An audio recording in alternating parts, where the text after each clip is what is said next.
Greetings to all the viewers. Now we are going to continue with the special isoprene rule. Special isoprene rule deals with how the combination of isoprene units are taking place in order to get what polymeric chain of that isoprene units. So this is the part of terpenoids. The chapter 1 deals with alkaloids and terpenoids, which is the part of natural product. This is the content retrieved from textbook of natural products nurturing livelihood. So from this textbook we retrieved the content, and these are the topics we are conducting series of sessions which are available at the channel called World of Competitive Chemistry.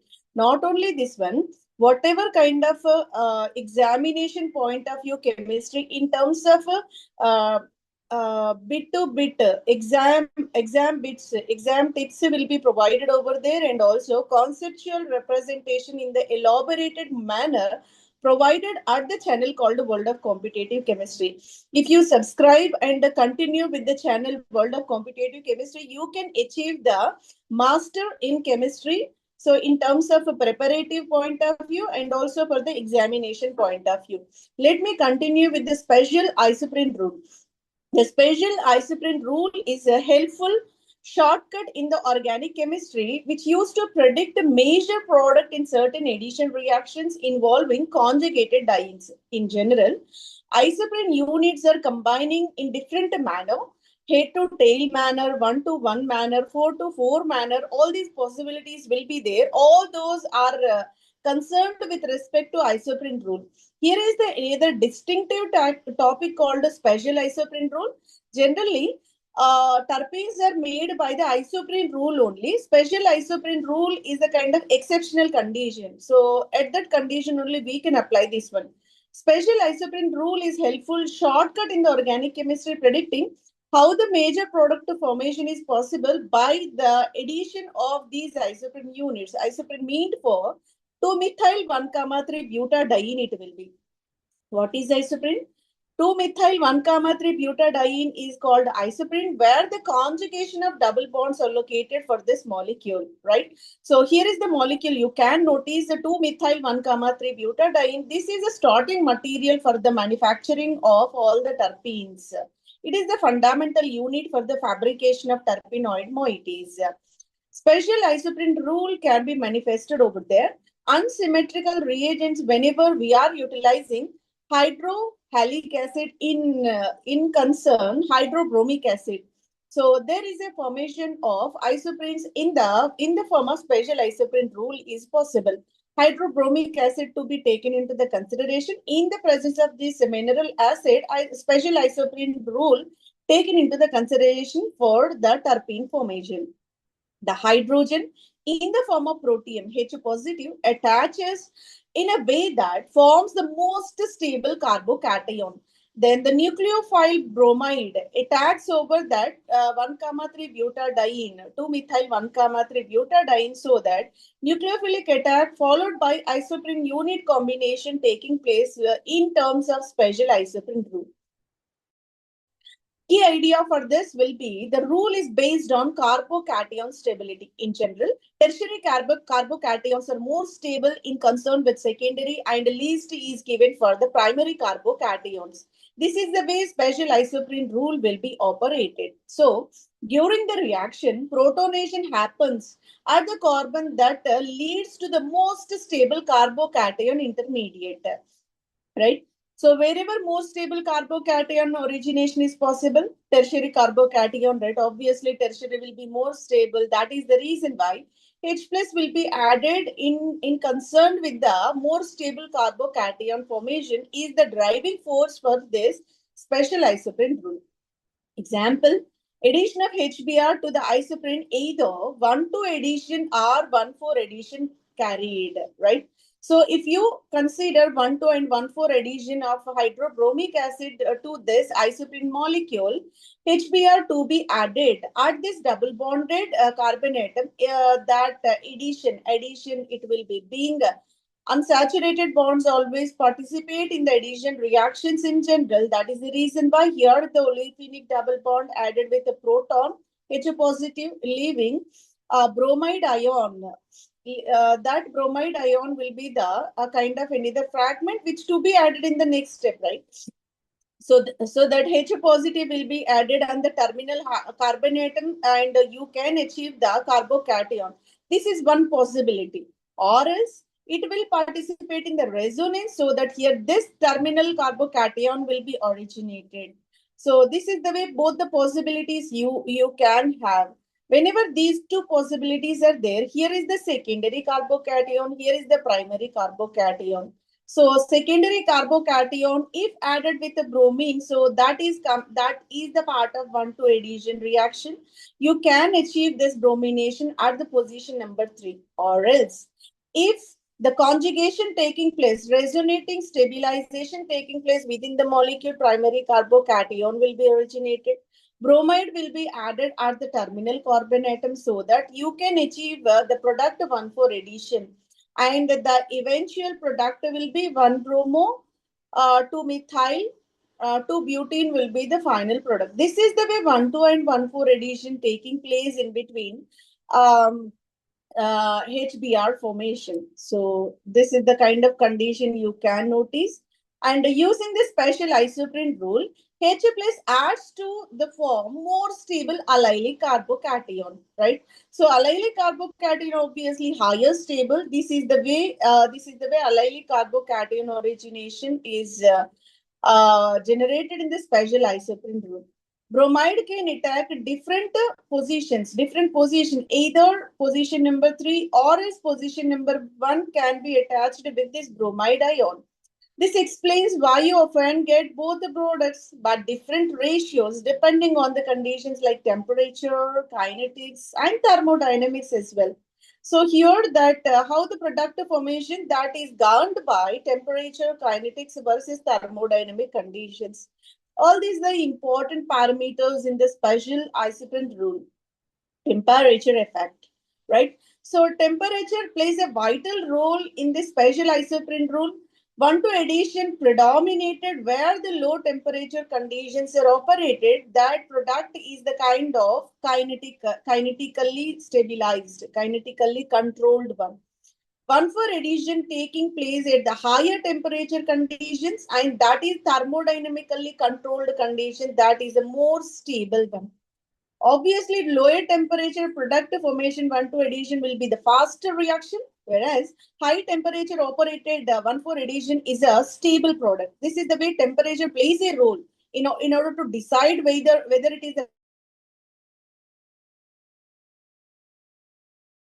product is a major one at the higher temperature. This is the way temperature will play the role. Now, in one line, the isoprene reactions, a proton adds to give a more stable carbocation, and the final product depends upon stability and the reaction conditions. As we already aware, there is a series of stability, tertiary followed by secondary followed by primary. That is one condition. Or else, temperature also leads to the final product formation. This is the way there are two factors predominantly influencing the type of product formation, that is kind of stability of carbocation and the reaction conditions like effect of temperature. This is the way special isoprene rule will be operated. uh, by this special isoprene rule totally completed. Special isoprene rule means for the exceptional condition that is taking place in the presence of mineral acid like hydrobromic acid only. That mainly depends upon the stability of carbocation and also the temperature effect. 1,2 addition taking place, giving rise to 3 bromo product. 1,4 addition taking place, giving rise to 1 bromo product. So this is the way multiple combinations are possible, and that are affected by both the conditions in general. So by this, we concluded the entire process of special isoprene rule. Now, another concept we are going to discuss in detail, that is general methods used in structural determination of terpenes, right? So as we already aware, terpenes are natural products, right? From the nature, by default, you are able to extract these products. So these are generally said to be essential oils. In order to extract these terpenoids, So you're applying multiple ways for the extraction and isolation. After extracting that one, being it is a natural product, structure determination is very important. From the nature you're extracting, later on, knowing the structure of the compound is also important in order to go for the application perspective. That is the reason why general methods of the structural elucidation, structural determination are very important for these terpenoid molecules. In the organic chemistry, in the organic chemistry, the structure determination of terpenoids, they are the part of natural compounds and they are built by the isoprene units. That involves the combination of classical chemical methods, modern spectroscopic techniques. Both are required. Chemical treatment series of what a continuous sequential reagent addition. You are going to draw the inferences based on the chemical reaction. For example, if you are performing the reaction for the unsaturation, you can conclude whether it is saturated compound or unsaturated. If you are going to identify whether it is the open chain molecule or the ring molecule, that is also possible by the chemical test. If you want to know about the type of functional group located within the molecule, that functional group conformation you can go through. How many ring systems are located, whether the double bonds exothermic, exocyclic or endocyclic, that you can identify. Conjugated system, unconjugated system, that is also possible. Number of double bonds present, where these bonds are present, what is the location of that one, and what kind of system it will be: saturated, unsaturated, cyclic, open chain molecule, conjugated, or else isolated. In this manner, so many kind of characteristics can be confirmed by means of chemical analysis. This is the one of the potential way for the identification of structure of the compounds. Alternatively, you can go for the application of spectroscopic techniques. Modern spectroscopic techniques also applied, so that amazing possibility for the unknown compound to known by means of spectral analysis. Either you can apply proton NMR spectroscopy, C13 NMR spectroscopy. Proton NMR will give the environment of the hydrogen, subsequently skeletal of the compound will be drawn. C13 NMR gives the nature of carbon atoms and subsequently chemical structure is elucidated. IR spectroscopy meant for the functional group analysis, and UV spectroscopy meant for the cyclic ring system and also conjugation present in that, exocyclic, endocyclic, all these can be drawn. This is the way combination of chemical analysis followed by spectral analytical tools. Both will help in the structural elucidation of these terpenoid compounds. So this is the part we are going to conduct in order to identify unknown complex terpenoid compounds which are directly extracted from the plant origin. Here is a clear exam-focused breakdown is provided for the determination of the structure for these terpenoid compounds. General methods of structural determination of terpenoids, molecular formula, right? Done by the elemental analysis. This is an analytical method for the determination of molecular formula. Fundamental is molecular formula: how many carbons, how many hydrogens, how many nitrogens, how many oxygens. That element, what element present within the molecule is said to be elemental analysis, right? That elemental analysis is the fundamental one in order to determine molecular formula. Example: elemental analysis, molecular weight determination of alpha pinene was given by mass spectroscopy. Alpha pinene is meant for as a bicyclic ring system with the double bond within the ring system, cyclohexene one, and here is the four-member cyclobutane ring. Here is the gem dimethyl functionality. Here is the olefinic carbon-containing methyl substitution over there. That is C10H16 molecule with the skeleton of bicyclic ring system said to be pinene. This is clearly identified by elemental analysis process. So here, by default, you can notice elemental analysis gives rise to the data. Carbon content will be 88%, hydrogen content will be 11%. More carbon atoms with respect to hydrogen, so that 88% carbon composition and 11% contribution of hydrogen content is accomplished for this pinene molecule. And next, let me perform the mass spectroscopy so that molecular weight will be determined. Elemental analysis meant for molecular formula. And subsequent molecular weight determination is also possible. So that alpha pinene can be taken a pinch and placed in a mass spectrometer. So mass spectrometer is able to give the fragmentation patterns within the molecule, and there is a possibility of the molecular weight determination, mass of the molecular ion, as well as the individual fragments which can be taken from the molecule can be taken at the gas phase, right? So this is the way the entire mass spectrum is provided for this alpha pinene molecule. So by this mass spectroscopy, carbon, hydrogen, oxygen environment can be denoted and the degree of unsaturation can be identified. Either double bond presence or else whether it is the ring system or open chain molecule can be confirmed by means of the fundamental analysis like elemental analysis followed by mass spectroscopy determination. And the next, let me perform the another possibility of chemical analysis for the structural determination of terpenoids, that is degradation reactions. Breaking the terpenoid into smaller fragments gives the clues about the structure, right? If you're going to perform the oxidation with the strong oxidizing agents like potassium permanganate or else ozone, it able to locate the position of the double bonds. Ozonolysis especially mean for the location of the double bonds within the molecule and number of double bonds within the molecule. So this is the way potassium permanganate and ozone treatment are the examples comes under oxidation process. They are able to identify the position of the double bonds within the molecule. This is the common method of treatment, right? Example for oxidation of alpha pinene. Let me perform this oxidation upon the alpha pinene so that you can conclude where the location of double bonds will be there.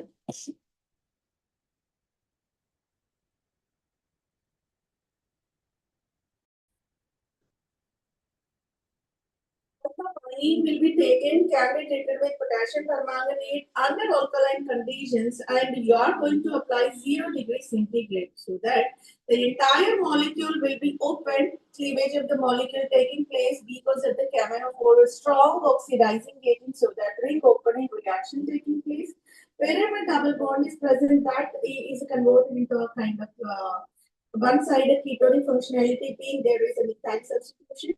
Another H is converted into carboxylic acid. Whatever four-membered ring is present with the dimethyl substitution will be ineffective, and the double bond will be cleaved, subsequently converted into one H as a ketonic one, another H as a carboxylic acid one. In the presence of camphor and NaOH at 0 degrees, same reagents operated with the 50 degrees centigrade temperature. You are differentiating the temperature, so the product will be different. Where fragmentation remains same. Fragmentation remains same.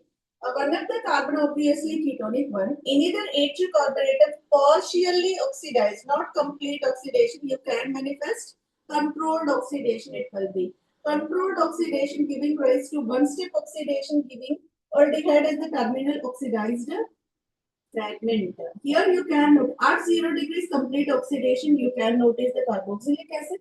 Whereas 50 degrees temperature is able to control the oxidation up to a certain extent only, so that aldehyde will be the product.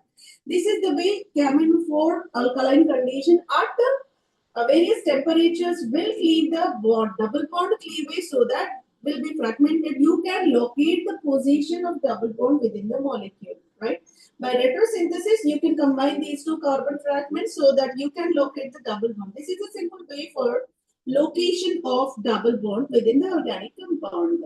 And let me go for alpha pinene. Alpha pinene is supposed to be treated with ozone treatment.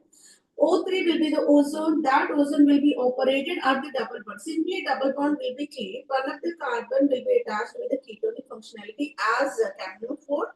And another fragment of carbon will be attached with the peroxy linkage. This peroxy linkage is able to go for the kind of conditions you can notice within the molecule, that finally giving rise to a kind of peroxy hydroxide, and another H is also peroxy hydroxide. This is the way a kind of Fragmentation taking ozone treatment simply cleave the double bond. One H is converted into ketonic one, another H is converted into carboxylic acid. Once again, this exactly resembling with the camino for oxidation only. The reaction is proceeded via ozonide intermediate. That reaction is proceeded via ozonide intermediate. Basically, products will remain same. One carbon is a ketonic one, and another carbon will be the carboxylic acid. This is about the oxidation through ozone treatment. Now, let me perform the next chemical analysis of the organic compounds called hydrogenation. Hydrogenation also means for the determination of double bonds, how many double bonds present. If you are consuming number of moles of hydrogen, that proportionally related with number of double bonds within the molecule. That is the reason why hydrogenation determines number of double bonds within the molecule. Alpha pinene was taken, supposed to be conducted hydrogenation under catalytic treatment, that is palladium carbon is a suitable reagent. If 1 mole of hydrogen consumed for the starting material, that simply indicates presence of one double bond, degree of unsaturation will be 1. So 1 mole of hydrogen consumption leads to 1 degree of unsaturation, that is 1 double bond present within the molecule. This is the way you can understand hydrogenation giving rise to number of double bonds present in the molecule. So that is categorized, that is carried by means of palladium carbon. Hydrogen in the presence of palladium metal and the carbon, so that here reduction taking place and double bond will be saturated like this. So alpha pinene turned into dihydropinene. This is the way hydrogenation giving rise to number of double bonds present in the molecule. Let me perform pyrolysis. Pyrolysis means for treatment of heat is possible. By means of heat, the molecule will be cleaved. Lysis means for the cleavage of the bond. Pyro means for the application of the heat.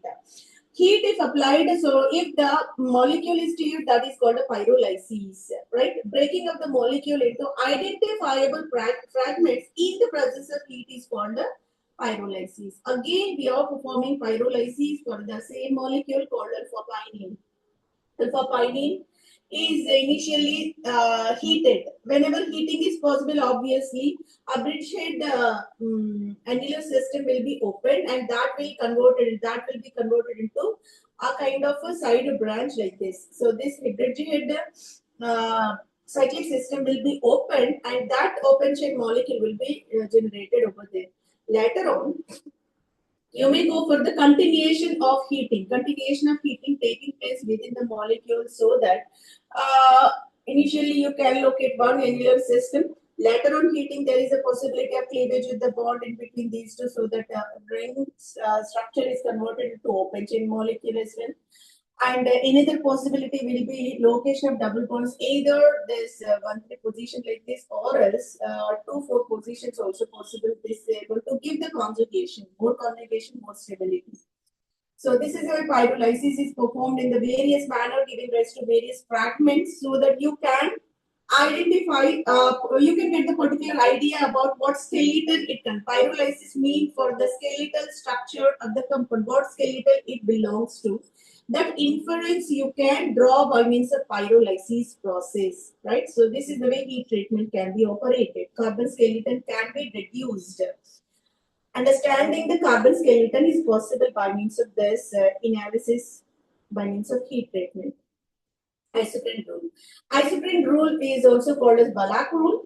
This is most fundamental to fabricate, to build the kind of terpenoid molecule by combining isoprene units.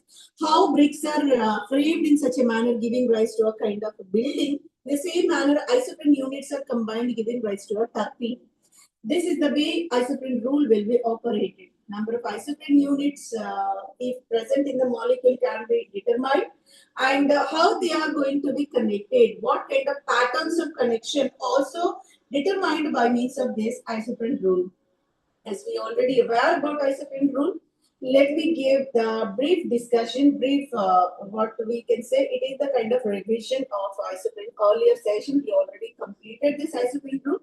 Let me give the glance about this one. 1887, Balak is the scientist who introduced the concept called isoprene rule 10, alternatively known as Balak rule. That is the way, that is the dynamics in the research.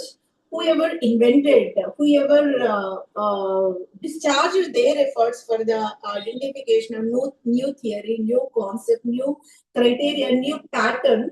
So that in order to give the credit to that person. So here this process is indicated for that Balak rule. He framed this isoprene rule. That's the reason why Balak rule you can also designate this one. Thermal decomposition. If you are taking polyterpenoid like this, thermal decomposition, so the fundamental units isoprene will be formulated. This indicates isoprene is the fundamental unit to construct all kind of terpenoids. So that generally isoprenes will be polymerized. They got combined. So here isoprenoid formation is possible. It is the polyisoprenoid formation. You can notice N indicated for number of isoprenes are going to be connected. Right. So this is about isoprene either one-one linkage. You can notice one-one linkage made for head-to-head manner. Right. So here is the isoprene. There you can notice 2-methyl 1,3 butadiene. Wherever branching carbon is present, that edged carbon is designated as the first carbon. And the unbranched carbon is the fourth carbon. 1, 2, 3, 4. This is the way numbering of the carbons are indicated. Wherever first carbon of one isoprene, first carbon of any other isoprene are going to be combined by means of head-to-head or else one-to-one linkage. That is called one-one linkage. Any other alternative possibility 1,4. This is the stereochemically satisfiable condition. First carbon of one isoprene combined with fourth carbon of either one in order to avoid the ambiguity of stereochemistry. Steric complexity will be minimized because here is the branching, here is the open chain. Both are convenient to combine so that 1,4 linkage is most familiar in case of terpenoid fabrication, right? 4,4 linkage is also possible. There is a unbranched carbon of last one and branched carbon of any other isoprene are supposed to be combined. 4,4 linkage is noticed. This is also possible, but further combination giving rise to steric obligations, right? That is the reason why most universally accepted kind of theory will be 1,4 linkage. This is the commonality of terpenoid combination, terpenoid fabrication. Now, a special isoprene rule can be taken that is given by Ingold, scientist. Head-to-tail manner linkage of 1,4 linkage you can notice. These are the examples where the combination of head-to-tail manner exert. Mycene is the better example over there. You can go for the first carbon of one isoprene.